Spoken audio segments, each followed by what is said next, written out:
If Fortiche and Riot Games wanted to do the Romeo and Juliet thing, the rival parties, forbidden love, oil and water don't mix, Kate Vi was not their best option.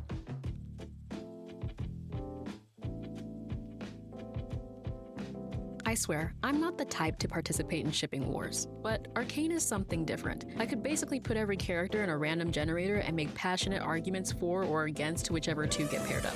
But let me just say, Melvika is the most underrated fanship from Arcane, and Mel Madarda and Sevika are the most underrated characters, period. I think they're two of the best women of color representations we've gotten in recent animated show history. I can't remember the last time that I've seen someone with Sevika's complexion being treated with this BAMF energy in one of the biggest shows in the world. Speaking of, Sevika is just the most underrated Arcane character. This South Blasian queen, and yes, I'm headcanoning her as Blasian because she has dreads in her concept art, sue me, is the definition of evil girl boss, and evil is stretching it, okay? Sevika, as the first lady to the Heisenberg of Zaun, should also be considered closer to the evil alignment than the good. But I want to point out some things that give her character arc that Zuko redemption je ne sais quoi. She sides with whichever party has the best impact on Zaun. She sides with Silco because he has the most influence and has done the most good as a figurehead at the Zaunite council table. Sure, he's a sociopathic drug lord, but he gave the Undercity clean air. He had fight left in him when Vander didn't. He inspired some of the oppressed population to fight back, and I hate to say it, but he stimulated the economy. But she admits to him, verbally, that she would betray him for the right person. She knows she can't do what he did, lead how he leads, but if someone could do it better than him, she'd be on their side in a day. That is to say,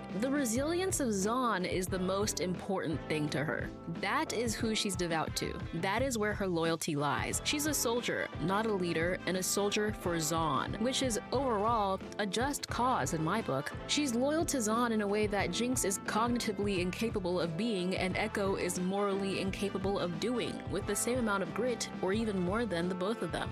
And Mel Madarda is the most misunderstood character in Arcane. Even now that the series is over, a surprising amount of people genuinely think that Mel is an evil politician who wanted to oppress Zaun. What? First off, all politicians are a little evil, so jot that down. Second off, when people argue that Mel is in that lawful evil alignment, they mention that she commissioned Jace and Victor to make weapons, and that these weapons would be used by the enforcers to better oppress Zaun. Prepare our own countermeasures. You want us to build weapons? Absolutely not. That is not why we invented Hextech. We would shatter any attempt at... Mel asks Jace and Victor to use Hextech as counter-defenses after she finds out that someone in the Undercity potentially has the Hextech crystal that blew a hole through Jace's apartment and landed him in prison all those years ago. She wanted defense just in case a third party tried to invade Piltover. And they did! I've only accelerated a process you started. I wanted to protect the city from people like you. Was she doing much to alleviate Zaun's suffering? No. But the council is a democracy that passes rules through a majority vote. Who's to say she did any more or less to further or relieve the oppression of Zaun than anyone else at that table? And because of the pull she garnered throughout her years of playing it smart and pragmatic as a council member, the rest of the council votes yes for Zaun's independence by the end of the first season. And yeah, she wanted to boink Jace too. God forbid a woman has two simultaneous motives. And Christian Link admits that he doesn't know Mel's motives, and Amanda Overton commented that she's written to be a, quote, manipulative one-note villain up until season 1, episode 8, end quote. I'm just here to say, I know what to do with her. I thought it was pretty clear that Mel's character arc was about being someone who would be welcomed back into Noxus with open arms. If she were able to prove herself by putting Piltover on the map, the place she was exiled to for not being a violent warlord like her mother, she believes she has a chance at being back in her family's good graces. Despite literally beheading a child in front of her, she still yearns for her mom's acceptance.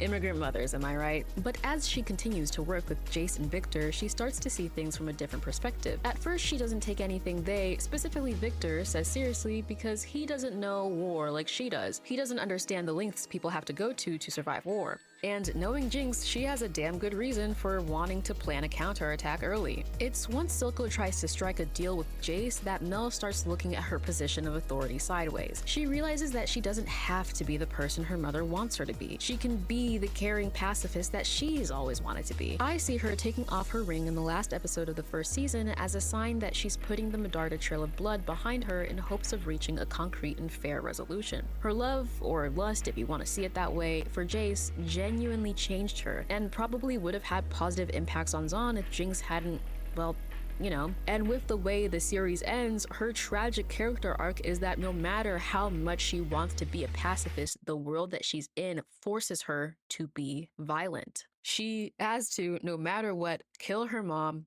take her place as the leader of Noxus, and go back and prove herself to them. The very path that she was learning to avoid the entire series. So although I disagree with the writers' clearly confused conceptions of Mel Madarda's character, I know 3 things for sure. Mel wanted peace between Piltover and Zaun more than Cassandra did.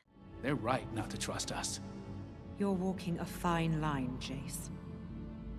With respect, I don't give a shit what any of you think of me anymore.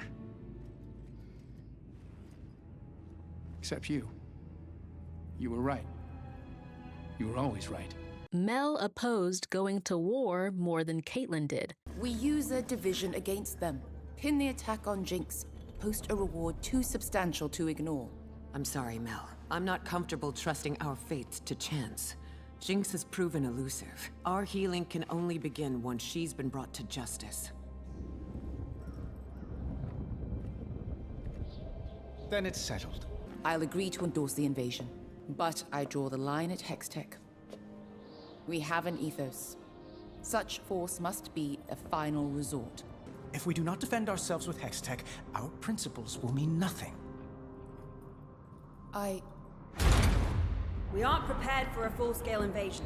The Undercity's attack. But Mel didn't want freedom for Zaun as much as Sevika did. Gotta choose right now whether we're gonna throw in the towel or make a stand together. Not as firelights, or jinxers, or washed-up goons. As Zaunites. And that's where Mel Madarda and Sevika would link up. Walk with me. Their personalities and personal achievements would keep them on equal ground. Sevika runs the lanes with Silco, and Mel Madarda is a council member, both positions of power within their respective cities. Neither of them needs to be fixed or saved. They'd both challenge each other. Sevika is a soldier, not a leader, while Mel is a leader, not a soldier. Sevika wants to bring people together to fight a common issue, but fails, only thriving in second-in-command roles because of her devout loyalty. And Mel radically opposes the flaunt of brute strength that Noxus tried to force onto her. Her calculated intellect makes her the perfect leader, arguing for countermeasures to protect Piltover rather than coordinating a forced invasion of Zaun without any surviving council members' input. Caitlyn? And to be fair, Caitlyn and Vi are young.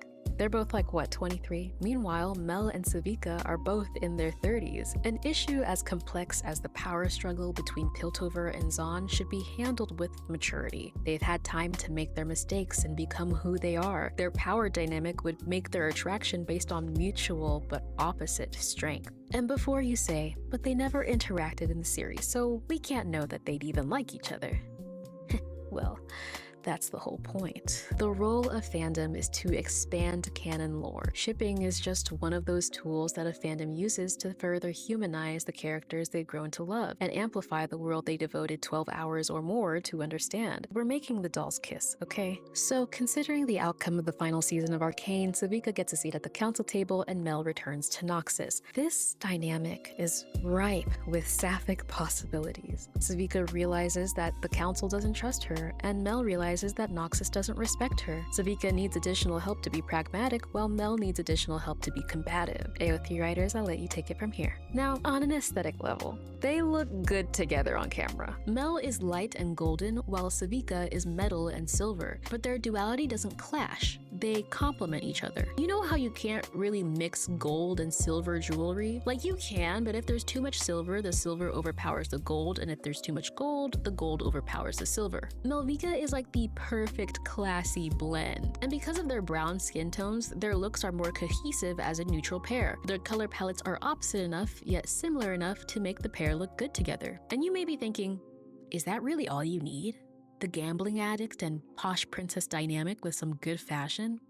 And my honest response is, yeah. Thank you so much for watching this video. It was very self-indulgent and unserious. I am literally the only person who cares about this. But if you watched it all the way through, I really support you.